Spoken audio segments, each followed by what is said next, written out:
When killing and raising your enemies as your undead servants, the amount of fun necromancers can have is only limited by the amount of undead they can create. But creating too many of them can cause a problem. So let's just deal with that quickly.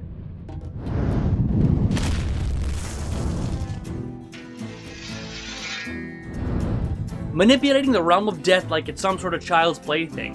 Necromancy is the angsty teenage cousin alternative to enchantment and evocation style magic.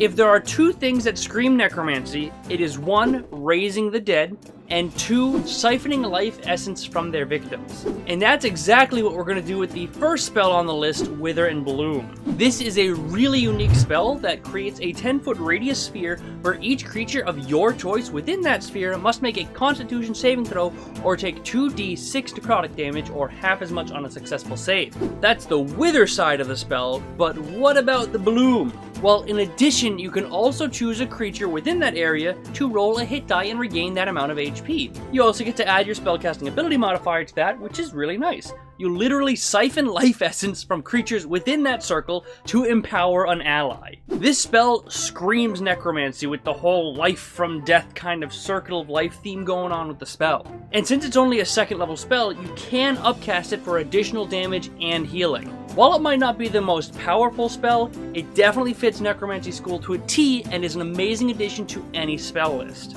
But next up on our list we have a personal favorite of mine, and that would be the spell Bestow Curse. This spell generally tends to get a lot of hate. While it isn't the best spell, the amount of hate it gets is definitely overblown, at least in my opinion. You touch a creature and curse them if they fail a wisdom saving throw. The curse can take one of 4 forms. First, you choose an ability score of the creature and it has disadvantage on all checks and saves using that ability score. Second, the target can just have disadvantage on all attacks against you. Third, you can have the creature take an extra d8 damage whenever you hit them with an attack or a spell. And my personal favorite, the 4th effect, forces the creature to make a wisdom save at the start of each of their turns. If they fail that save, then they effectively waste their entire turn in action doing nothing.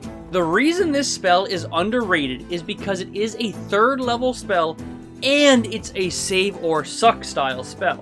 If they save on their initial save, you pretty much just wasted a 3rd level spell slot and your action. But if they fail, you can inflict any one of these curses of your choice. And considering once they fail their initial save, they are cursed for the entire minute duration, this spell can greatly impact the fight. But moving on to our 3rd spell on today's list, we have a really unique spell called Shadow of Moil. The best way I can describe the spell is like the Necromancer version of Armor of Agathis. Your body becomes wreathed in shadow-like flames that cause you to become heavily obscured and turn dim light around you into darkness. It also gives you resistance to radiant damage, and whenever a creature hits you with an attack within 10 feet of you, the shadows lash out, dealing 2d8 damage. For a 4th level spell, Shadow of Moil is very easily overlooked, as it is generally a very defensive spell in a very aggressive type school of magic. Most players tend to skim over this spell because they don't see the big dice numbers, but honestly it can be very powerful when used correctly. Being heavily obscured means that any attacks against you just have disadvantage. And even if that creature does hit you, they still take 2d8 damage regardless. But the reason this spell is underrated is because its concentration, which kind of contradicts what this spell is good at. It reduces the chance you get hit, and also deals damage when you get hit, but when you get hit you also have to make a concentration check, which is kind of counterintuitive to what the spell seems to want to do.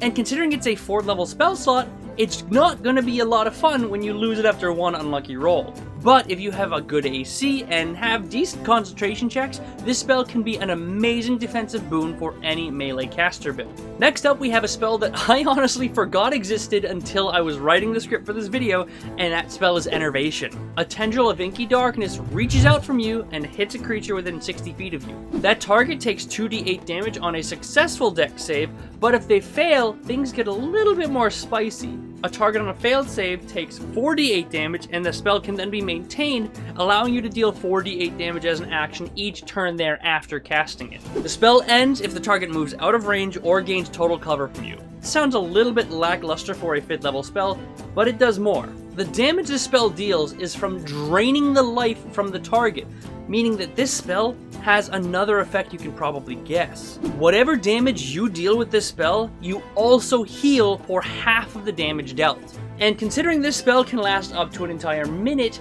that is a lot of potential damage and healing you can do with this spell. The reason I think this spell is underrated is because it's so easy to break the concentration, making the spell a big risk to use. 60 feet is not that far, and it can easily be achieved in one round of dashing. However, that negative outlook on the spell also can be looked at as a bonus, because if a creature does decide to run out of their range and dash, then they're wasting their entire turn dashing away from you with their action, which gives your party effectively 2 rounds of actions before they get 1.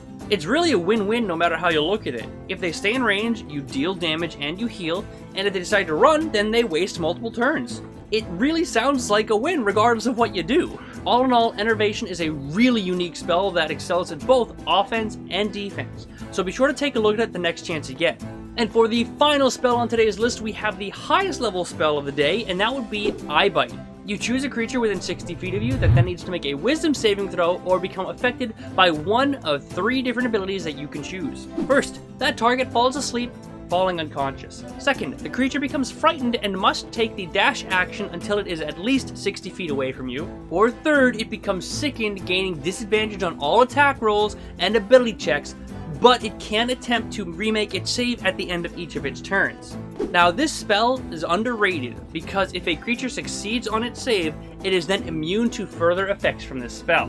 But people seem to forget that this spell isn't just a one and done like others in the list. Once you cast this spell, as long as you maintain concentration, you can target another creature that you can see without having to recast the spell. And on top of that, multiple creatures can be affected by the spell at one time.